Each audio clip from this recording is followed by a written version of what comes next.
18h, 19h, c'est le Mac de la Riviera. L'émission 100% locale.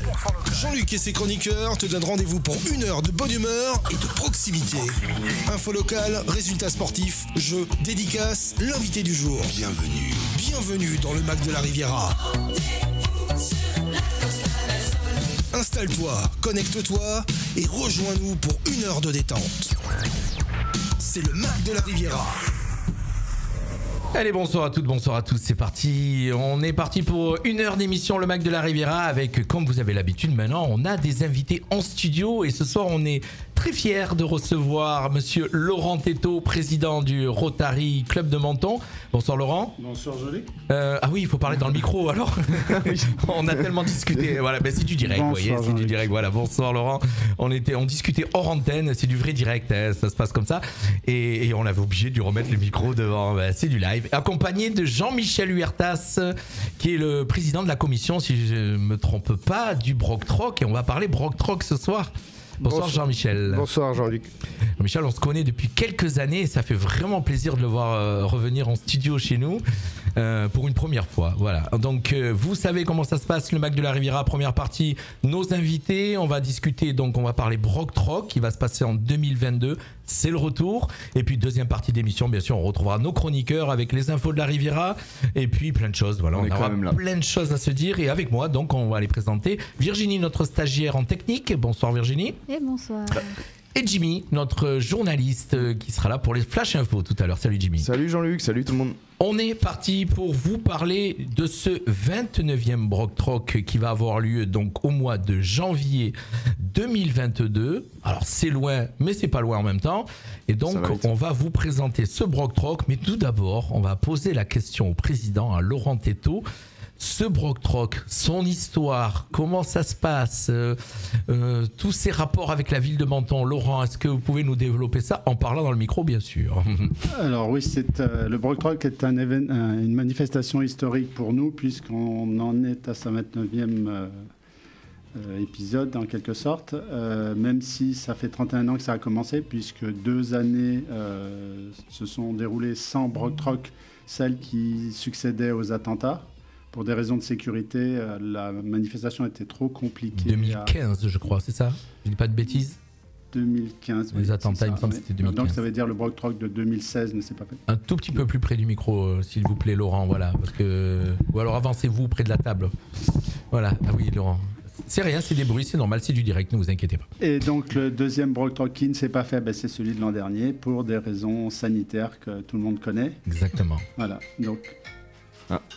donc ces 2 arrêts ne nous ont pas empêchés de nous relancer cette année pour une nouvelle manifestation, même si elle est remplie d'aléas, puisque les conditions sanitaires, vous les connaissez. On ne sait pas encore ce qui va se passer, on est encore en train de découvrir des nouvelles annonces, pas plus tard qu'hier soir. Tout à fait, mais dans le club, on est parti avec une grande volonté de le faire et de tout préparer comme si ça allait se faire, et nous espérons bien que cela se fera. Pour nous, ça correspond à un échange avec les Mentonnais qui ont l'habitude de venir au Broc Troc, également avec les exposants qui nous écrivent parfois en nous disant, notamment l'année où ça ne s'est pas fait, mais pourquoi vous ne le faites pas c'est vraiment un lien fort qui s'est créé, puisque quand même au bout de... C'est devenu, on va dire, une institution. On dit une institution parce que c'est incontournable. Tout à fait, et c'est aussi une relation très forte avec la ville de Menton. Ça nous permet à nous de mettre en avant la ville de Menton, et la ville de Menton nous fait l'amitié de nous prêter le Palais de l'Europe pour cette manifestation. Dans sa totalité, pratiquement, donc il faut le savoir aussi. Dans sa totalité, et c'est un élément extrêmement important parce que ça nous permet de créer une manifestation en intérieur, ce qui est la seule manifestation de ce type-là qui se crée en intérieur, donc d'être complètement indépendant des conditions météorologiques. Oui, puisqu'on sait que toutes les brocantes, d'ailleurs, elles ont été à peu près centralisées tout en été, en général au printemps-été, puisqu'on sait que c'est assez compliqué à cette époque-ci de les faire en extérieur. Mais vous, mois de janvier, on sait que vous êtes là. Voilà, on est là, et on est là vraiment à fond pour la faire. Je rappelle que tous les bénéfices que nous réalisons sont destinés à faire des dons et à aider les personnes qui sont parfois en difficulté, qui nous contactent, ou certains que nous retrouvons, je pense notamment aux gens dans la Roya, puisque c'est l'ensemble de vos actions d'ailleurs, en général, c'est récolter de l'argent pour faire des dons. Hein. Ça, c'est la seule raison. Hein. C'est la genèse du Rotary. C'est notre raison d'être. C'est effectivement de créer des manifestations pour réaliser des actions qui peuvent être des actions avec, remise d'argent pour aider les gens. On a également des actions comme celles qui se sont déroulées hier au Palais de l'Europe, qui sont des actions, sans intervention financière, et qui sont des actions... Sans but lucratif, on va dire. Sans but lucratif, merci. Voilà. Et juste, je voudrais dire que nous en aurons une autre le 26 novembre, vendredi 26 novembre. Nous avons un film qui passe donc au cinéma de Menton, qui s'appelle Simone, l'histoire... Simone... sur la vie de Simone. D'accord. Simone Veil. Sur la vie de Simone Veil. Donc nous invitons tous les Mentonnais qui sont intéressés par ce film, qui est en avant-première, à venir ce soir-là. Alors ça se passe quelle date, Laurent ? Le 26 novembre. Donc c'est très proche. On aura les infos tout à l'heure pour pouvoir l'annoncer sur nos réseaux sociaux. Et bon, en tout cas, on repartagera cette interview, bien sûr, puisque je rappelle que vous pouvez, donc ceux qui nous suivent sur la FM ou sur le web, vous pouvez venir le retrouver en live Facebook pour écouter tout ce qui va se dire ce soir, puisqu'on va vous donner énormément d'infos sur ce Broc Troc qui arrive à grands pas. Une question, alors je ne sais pas à qui l'a demandé, sur la question des chiffres. Ça, c'est peut-être le président qui peut me donner les chiffres ou le responsable de commission ? C'est le président de la commission, Jean-Michel Huertas, qui maîtrise tout ça à merveille. Dans quelques instants. Alors, est-ce qu'il y a d'autres infos à nous donner, Laurent, par rapport à cette organisation, à cette histoire, à ce lien avec la ville de Menton ? Vous avez pratiquement tout dit. Oui, je pense que j'ai dit l'essentiel et je pense que maintenant les auditeurs seront intéressés par tous les aspects pratiques de la réalisation de cet événement. Voilà, de monsieur le président de commission Jean-Michel Huertas qui va nous donner un petit peu, alors écoutez bien et puis surtout partagez cette interview parce que vous êtes bien sûr énormément de Mentonnais à y participer, mais pas que. Et comme vous le disiez, vous l'attendiez avec impatience parce que ça va faire 2 ans où cette manifestation n'a pas existé. On a raté 2021, on a raté 2021 et donc là, 2022, elle est de retour. Ça va se passer quand et comment, mon cher Jean-Michel ? Alors, ça va se passer au Palais de l'Europe, comme d'habitude, et elle se déroulera le 22 et le 23 janvier donc 2022. Pour les visiteurs, pour les exposants, elle commence le vendredi 21 après-midi pour le déballage. Tout mettre en place. Alors, habituellement, voilà, les exposants, alors ça, c'est toujours un show de voir aussi ce déballage. Donc ça va se passer le vendredi après-midi, je sais, à partir de 14h. Voilà. Mais les exposants vont pouvoir venir récupérer... Alors, à 14h, c'est vrai. On se retrouve avec à peu près 125 exposants qui viennent des fois à 2 ou 3 accompagnateurs pour monter les stands. Donc on a des fois 350 personnes qui se retrouvent... Et là, c'est compliqué pour pouvoir vérifier les inscriptions. Voilà. Ouais. Donc, on leur demande de venir, depuis 2020, on leur demande de venir donc, le vendredi matin, où on les accueille, et on leur remet un bracelet qui leur... Alors, le vendredi matin, de 9h30 à 11h30. Voilà. Et on leur remet un bracelet qu'ils ne peuvent pas enlever pendant le week-end. Et donc... Ils dorment avec, ils se lavent avec, voilà. Quand ça tombe, ça porte bonheur. Voilà, un bracelet hypoallergénique. et donc, avec ce bracelet, à 14h, quand ils viennent, ils montrent. Et puis, on a des personnes pour la sécurité.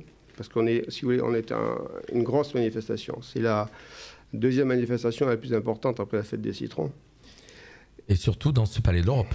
Au Palais de l'Europe. Et donc, on a des contraintes administratives qui sont très importantes. De sécurité. Je pense qu'on est toujours, si je ne dis pas de bêtises, en Vigipirate aussi encore. En Vigipirate, il faut monter un dossier grand rassemblement si on veut rentrer dans la technique. On a également des dossiers de criblage à remplir qu'on envoie donc à la préfecture. À la préfecture, etc. Et donc, on nous impose évidemment d'avoir des services de sécurité. Les gens, quand ils vont rentrer, les visiteurs, ils vont passer sous un portique. Puis si ça sonne, forcément, il y aura... Alors au départ, c'est sûr que quand on va rentrer avec tous ces objets, ça va être compliqué. Ça va sonner. Ça, c'est uniquement pour les visiteurs. Pour les visiteurs, samedi, voilà, d'accord. Donc, si vous voulez, les exposants, on les connaît. Ça fait donc, on en a, ils viennent depuis 29 ans, ce sera leur 29e année. Exactement. Alors, c'est ça qui est beau sur ce Broc Troc, c'est qu'il y a des gens qui sont venus avec leurs parents, qui sont venus ados, qui avaient 13-14 ans et aujourd'hui viennent exposer en tant qu'adultes. Et ça c'est une histoire que vous avez pu voir, puisque je crois que tous les deux vous êtes quand même au Rotary depuis quelques années, et donc vous avez pu voir ça aussi. Oui, on a fait tous les Brocktrock et c'est vrai que si vous voulez, c'est une manifestation elle fait partie des 10 plus belles manifestations de brocante en France. Hein. Ah oui. Parce que le lieu est magique, le Palais de l'Europe, il y a une histoire, il ressort un esprit. Nous, les Rotariens, on est heureux de l'organiser avec nos conjoints, ce qui fait qu'on se retrouve pratiquement 90 personnes du club, Rotariens et conjoints.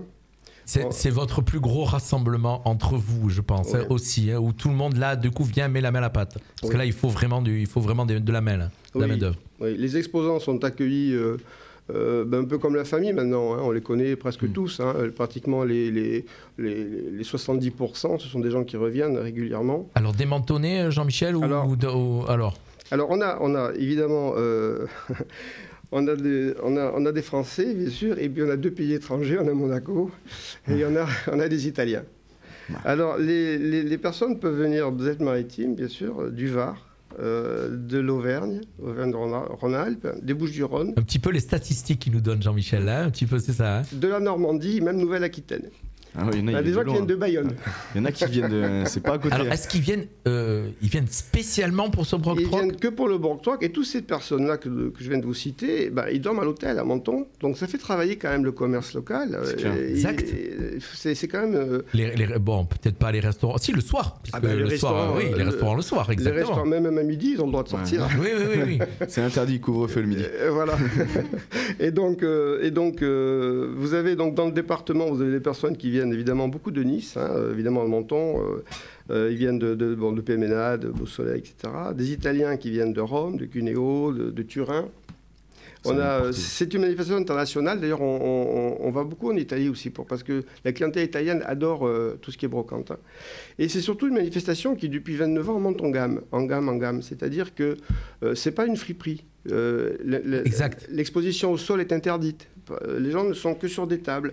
Et dans le bulletin d'inscription, on demande aux gens qu'est-ce qu'ils veulent, qu'est-ce qu'ils comptent exposer. Et ce qui fait qu'on arrive à créer des ambiances, hein, avec Laurent, le président, qui est responsable des plans. Vous avez rassemblé certains exposants qui ont un thème, on va dire un petit peu, des gens qui ont du mobilier, par exemple. Voilà, tout à fait. Ça devient un vrai salon, en fait, comme si... Alors, c'est un vrai salon. Alors, ce qu'il y a de bien, si vous voulez, c'est que les particuliers ont le droit à faire deux brocantes par an. Et ils se réservent beaucoup pour la nôtre, et donc ils accumulent des biens. Bon, là, ça fait 2 ans qu'ils vont accumuler. Donc, là, ils vont en avoir des choses. Et on a à peu près 35 professionnels. Sur 125 participants, on a à peu près 35 professionnels. Alors, 125 participants. Alors, moi, je m'imaginais qu'il y en avait beaucoup plus, Jean-Michel. Alors, on a perdu... Visuellement, hein. Alors, je vous explique pourquoi. On a perdu, si vous voulez, avec la médiathèque, une partie du Palais de l'Europe. Il y a le salon des Pays-Bas qui a été refait à neuf, donc vous voyez, donc on a perdu quand même pas mal de surface. Salon des Pays-Bas, si je ne me trompe pas, c'est au-dessus, hein. C'est ça, c'est celui au rez-de-chaussée qui se trouve à gauche de la très grande salle. D'accord. Voilà. Oui, donc vous avez perdu de la superficie, vous avez dû vous adapter. Voilà, parce qu'à un moment donné, on pouvait aller jusqu'à 600, 650 mètres. Vous n'avez pas de contraintes avec le Covid pour l'instant au niveau de ça, au niveau du nombre de personnes à l'intérieur Non, pour le moment, le Covid, ce qui nous demande, c'est uniquement le port du masque. Et le pass sanitaire, peut-être. Non, pour le moment. D'accord. Alors c'est bien parce que ça va ne pas rebuter certains. Non. Parce que ça, c'est vrai que malheureusement aujourd'hui, ça coince un petit peu sur ça. Ouais. Donc ni d'exposants, ni de visiteurs. Non, pour le moment, il y a le port du masque. Et puis qui mettent sur la table un liquide, un gel hydroalcoolique. D'accord. Voilà, hein. Mais après, non, le pass sanitaire, non. Alors en termes de, on va donner un petit peu les consignes dans quelques instants, mais donc en termes de tarifs pour un exposant par exemple, on peut donner les tarifs pour un exposant ? Oui. Alors c'est 25 € le mètre pour le week-end, hein, pour les 2 jours, et c'est un minimum de 2 mètres. Mais je tiens à préciser qu'avec 2 mètres, à part si vous vendez des timbres ou vous vendez de la monnaie, vous ne pouvez pas exposer grand-chose. Donc les stands font... Rappelant qu'on ne met rien au sol. Non. Voilà, donc c'est pour ça qu'il faut de la table, 2 mètres en linéaire, c'est très court. Voilà, 2 mètres, donc on a des stands de 2 mètres, 3 mètres, 4 mètres, 5 mètres, 6 mètres, 8 mètres, etc. D'accord.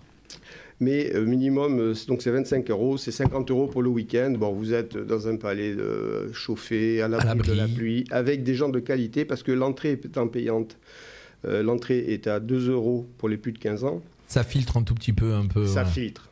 Ça filtre. Si vous voulez. C'est pas du tout je n'ai rien contre. Hein, bien sûr. C'est pas le même monde, mais c'est pas du tout les brocantes que vous allez pouvoir retrouver. Je sais pas du côté un petit peu partout, comme on a à chaque fois voilà. un peu. Voilà, ça prolifère au printemps et à l'été. Donc on rappelle un tarif de 2 €, donc sauf pour les enfants en dessous de 12 ans. Hein, en dessous de 15 ans. 15 ans, donc ça a changé. Ans. D'accord, ok. C'est 15 ans. D'accord. J'avais 12 ans dans mes c'est pour ça que j'ai dit 12 ans dans les notes qu'on m'a envoyées. Donc 15 ans, donc encore mieux. Donc les ados peuvent aller faire un tour. Voilà, bien sûr, parce qu'on vend des CD, on vend enfin, peut-être que le CD maintenant c'est dépassé, je m'excuse, mais Non, ça reste toujours. On en est au streaming là. Mais il y a le vinyle qui revient à la mode aussi. Il y a le vinyle, il y a du vinyle, hein, vous avez des jeux vidéo. Vous avez de tout, des disques, du petit mobilier, des poupées Barbie, des cosmétiques, et puis évidemment une brocante qui est incontournable. Voilà, une vraie brocante avec de la qualité, puisqu'on a expliqué juste avant qu'il y avait un tarif quand même qui est un peu plus cher que quand on est dans la rue, hein, faut le savoir, ce qui permet aussi de filtrer, d'avoir pas tout le monde. Et donc par contre il y a des consignes on va en parler, Jean-Michel, de toutes ces consignes, parce qu'il y a quand même beaucoup de consignes à respecter. J'ai vu par exemple, quand j'ai lu les infos qu'on m'a envoyées, pas de vente le vendredi. Alors voilà, c'est-à-dire que dans la rue, par exemple, dans des brocantes qui réunissent des professionnels et des particuliers. Ce qu'il faut savoir, c'est que les professionnels aiment bien venir parce qu'ils font leur stock un petit peu sur ce que vont vendre les particuliers. Et nous, on ne veut pas que les ventes se fassent le vendredi, parce que les clients normaux qui vont venir, je veux dire pas, les autres ne sont pas normaux, attention, mais les clients, si vous voulez, standard, le client standard qui va venir pour visiter, pour passer un moment dans le palais de l'Europe, s'il n'a plus rien à acheter d'intéressant, voilà, exactement, il ne va pas revenir l'année d'après. Donc, vente interdite le vendredi, vente interdite dans la rue, au déballage, quand on est en train de... Oui. Alors, je vous explique. Laurent, il fait une drôle de tête. Oui, c'est que l'organisation et le dépôt de ce que les exposants ont à vendre est déjà tellement compliqué le vendredi, que si en plus les gens se mettent à vendre dans la rue, ça va être, un bazar infernal. Oui, parce qu'on limite, parce que si vous voulez, on fait des sas. Parce qu'il faut filtrer, parce que Menton est bloqué quand on fait le Broc Troc, quand on déballe le vendredi. L'avenue du Boyer est complètement bloquée. Donc elle est réservée au Rotary. Voilà, on fait des sas de 5 voitures, si vous voulez, et puis on surveille pour pas que... Après, c'est vrai que si la personne est sur l'autoroute, elle veut ouvrir son coffre pour vendre, on ne peut pas vérifier. D'accord. On explique tout à nos auditeurs. Alors, on a un petit peu pointu ce soir dans ce Broc Troc. On donne un petit peu des détails qu'on ne donne peut-être pas d'habitude, mais en tout cas, voilà, on avait envie de les donner ce soir, de tous ces détails. Donc il y a toutes ces consignes et je sais que vous allez pouvoir donc le vendredi, en fin de compte, tout ce qu'on est en train de dire là, c'est surtout pour les exposants, ce qu'on est en train de dire. Mais le vendredi matin, quand vous allez donner leur bracelet, ils vont avoir un guide d'accès avec tout ce qu'on est en train de dire, va être répertorié à l'intérieur. Alors ils reçoivent tout par Internet. On leur donne un dossier, on leur envoie un dossier de confirmation, un courrier de confirmation avec, si vous voulez, toutes ces indications. Ils reçoivent tout par Internet. Et on a mis au système de SMS, ils reçoivent directement sur leur portable, vous pouvez venir à telle heure pour... attention de... Voilà. Quel changement après 29e, Laurent? On envoie des... On s'adapte. Voilà, on leur rappelle les heures d'ouverture, etc. Parce que si vous voulez, les heures d'ouverture, on n'en a pas parlé, mais le samedi, pour les exposants, ça ouvre à 7h du matin, mais pour le public, c'est à 8h du matin. De 8h à 18h. C'est très tôt, hein. Ah oui, mais vous savez que les brocantes, ça ouvre à 5h du matin. Hein. D'accord. Moi, je ne suis pas un spécialiste. Alors moi, j'ai toujours souvenir d'en avoir fait 2 fois le Broc Troc. Je l'ai fait 2 fois quand même. D'accord. Et ensuite, le dimanche, donc c'est pour les exposants, c'est 8h, mais pour le public, c'est 9h du matin à 18h. Et à 18h, ils peuvent déballer. Parce que ce que je n'ai pas dit, c'est que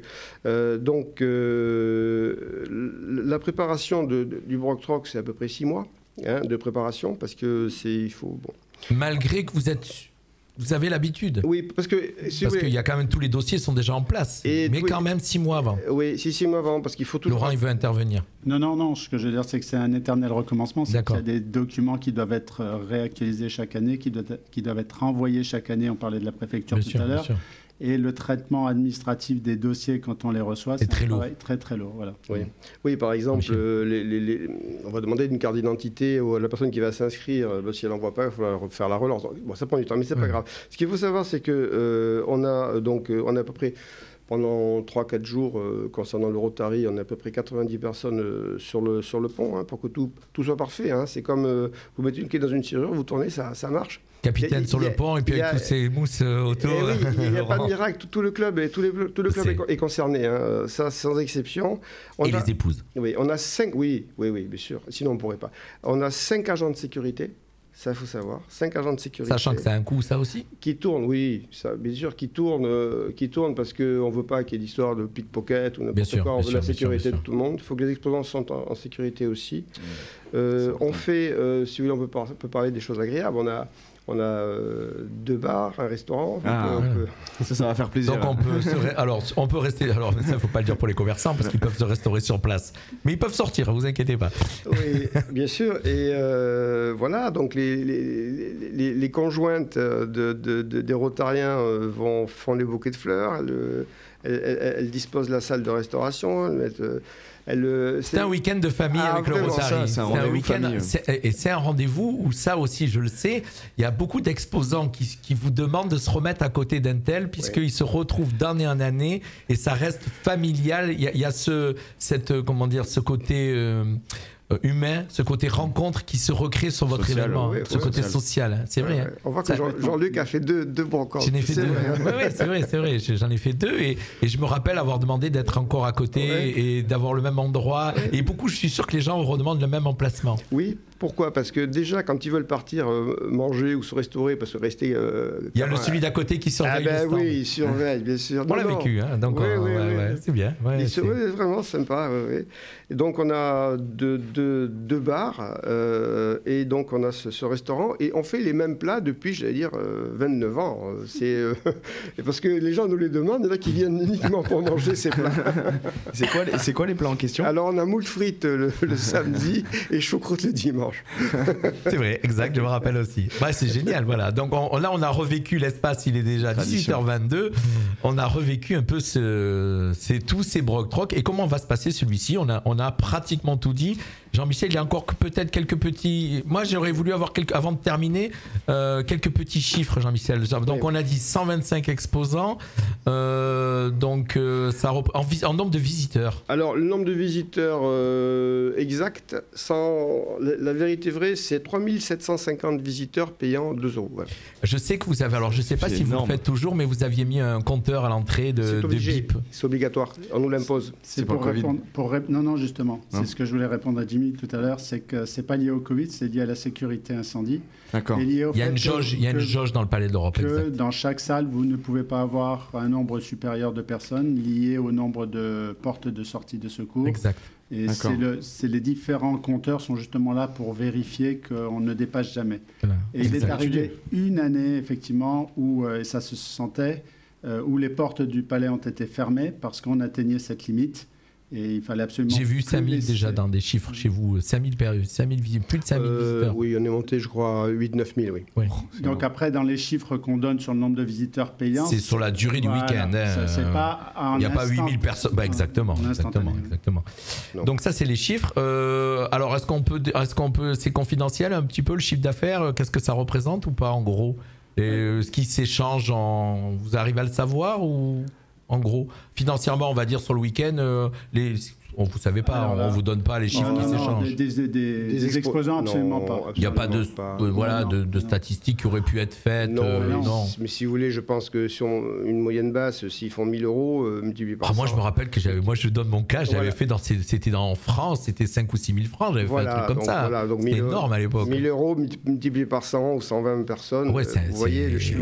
Ouais, c'est un truc qui tourne au-dessus entre 50 et 100 000 €, quoi, je veux dire. Voilà, bon, c'est des petits détails, mais vous êtes là, tant qu'à faire, on en parle. Alors, il y a d'autres chiffres, mon cher Jean-Michel ? Alors, d'autres chiffres, pour vous dire, donc, que les gens, on a encore de la place, hein, ils peuvent venir s'inscrire, il n'y a aucun souci. Très important. Et surtout, ce qu'il faut savoir, c'est qu'ils vont régler par chèque. parce que c'est beaucoup plus simple pour nous.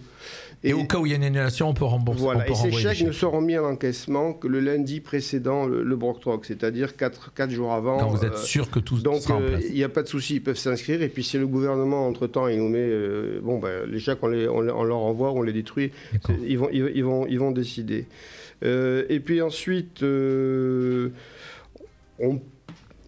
faut qu'ils sachent également que les places ne sont pas attribuées à vie. C'est-à-dire qu'il y a des gens, ils s'imaginent, oui, nous, de toute façon, on va être dernier inscrit, on va sûrement être au 2e étage, et alors que c'est le... Premier arrivé, premier servi. C'est pas premier arrivé, premier servi, mais si vous voulez, c'est en fonction des mètres linéaires qui sont loués. Par exemple, vous avez une surface qui fait 60 mètres linéaires. S'il faut, il y a quelqu'un qui en prend en 3, ils remplissent les 60 mètres. Voilà, ils viennent pendant 28 ans à prendre chacun 6 mètres, on fait 10 stands, donc. Et puis il suffit qu'il y en ait un qui dise je veux passer à 8 mètres. À ce moment-là, il ne pourra plus rester là. Il faudra le bouger. Donc il y a quelqu'un, un primo, si vous voulez, inscrit, qui pourra pouvoir rentrer. C'est un sacré Tetris. Mais ça a dû arriver d'ailleurs cette année, parce que justement. Alors je regarde Laurent. Laurent, il fait signe. C'est Laurent qui s'occupe du Tetris ? Oui, d'accord. C'est mon jeu annuel qui se déroule dans les dernières semaines. Et c'est pour ça que j'encourage les gens à s'inscrire le plus tôt possible, parce que ce jeu devient très compliqué et n'est pas exempt d'erreurs. Même si, quand on en a une, on trouve toujours une solution, c'est arrivé. Même si c'est un spécialiste des chiffres. Non, c'est surtout des plans, parce que ça veut dire qu'il faut absolument placer. Alors, bien sûr, on parlait des gens qui revenaient régulièrement, et quand ils s'inscrivent assez tôt, là, on essaie de reconstituer le même schéma de base. Bien sûr. Et après, on adapte au fur et à mesure. Mais il y a toujours au dernier moment des gens qui arrivent et on dit on doit déplacer celui-là. Et après, quand on commence à manipuler les pièces, on n'est pas sûr de ne pas en perdre une en cours de route. D'accord. Je donne juste l'adresse. Alors voilà, on va. Voilà, donc. Alors c'est vrai qu'on a été un peu long. Peut-être que les auditeurs ils vont se poser la question pour écouter peut-être jusqu'au bout. Il y a déjà ceux qui ont écouté, mais à la réécoute. Mais d'abord, on va en parler nous régulièrement tout au long des mois qui arrivent, donc jusqu'au mois de janvier. En tout cas, déjà jusqu'à fin décembre, puisqu'après on va arriver. Je pense que ça sera plein. Oui. Donc Jean-Michel. Alors s'inscrire donc sur rotary-menton.fr. à la rubrique Brock Talk. Vous pouvez télécharger toutes les inscriptions. On rappelle, voilà. Donc, et nous, on va régulièrement je cherche mes mots. Le redonner. Le redonner, pardon, j'ai eu un petit bug. Ça arrive. Le redonner, j'ai un petit bug. Et puis surtout, le mettre aussi sur nos réseaux sociaux, le partager, le repartager et le faire en tout cas ça sera rempli, aucun souci en général. Encore un petit mot de la fin, Laurent ? Juste le titre du film, Simone, itinéraire d'un siècle, donc le 26 novembre au cinéma à Menton. D'accord, alors pour ceux qui ont raté au début, qui arrivent à la fin, qui se disent pourquoi il parle de Simone, en début, Laurent Teytaud, donc le président du Rotary, nous a parlé d'un film le 26 novembre, un film qui va être diffusé donc au cinéma de Menton, en avant-première, donc organisé par le Rotary, et voilà, donc il nous a redonné les infos qu'il cherchait tout à l'heure. Ça s'appelle Espoir en tête, et les bénéfices, c'est organisé au niveau national, et les bénéfices sont destinés à la recherche contre les maladies du cerveau. Voilà. Merci Laurent. Jean-Michel, un petit mot de la fin, quelque chose qu'on a oublié, un détail vraiment pointu qu'on aurait oublié, parce qu'on en a quand même dit, je veux dire, mais bon, qu'est-ce qu'on aurait oublié, Jean-Michel ? De dire qu'on fait des sandwichs excellents aussi. Il n'y a pas que la choucroute et de la choucroute et des moules frites. Venez nombreux, voilà, en tant qu'exposant et en tant que public, et on sera très heureux de vous accueillir. Voilà. Et puis surtout, je rappelle aussi que c'est une entrée à 2 € et que ces 2 €, la totalité des fonds est reversée donc en ce moment aux sinistrés de la Roya. Et ça s'arrête pas parce qu'on a déjà fêté, c'est un bien grand mot, les 1 an de cette catastrophe. Et le Rotary était derrière dans toutes les initiatives pour aider la Roya, et il est toujours. Et donc ce Brock Talk en 2022, plus d'1 an et demi après, sera encore là pour aider les gens de la Roya. Il suffit d'aller dans la Roya pour voir que les choses ne sont pas terminées. Exactement. Et nous, on est d'ici, on y va régulièrement et on voit ce qui se passe. Merci Laurent. Laurent Teytaud, président du Rotary Club de Menton, et Jean-Michel Huertas, président de la commission d'organisation du Brock Talk. Merci à tous les deux d'avoir été avec nous. Merci. Et puis on va continuer à relayer vos infos, vous inquiétez pas, on va faire le nécessaire. Nous on se retrouve dans quelques instants, on va laisser partir nos invités, on vous passe un petit peu de musique, on coupe le live Facebook, la radio continue et on se retrouve jusqu'à 19h avec le Mac de la Riviera, et à partir de 19h-20h vous retrouverez donc les Sourires et Mélodies. À tout de suite. 18h, 19h, c'est le Mac de la Riviera sur Fréquence Méditerranée.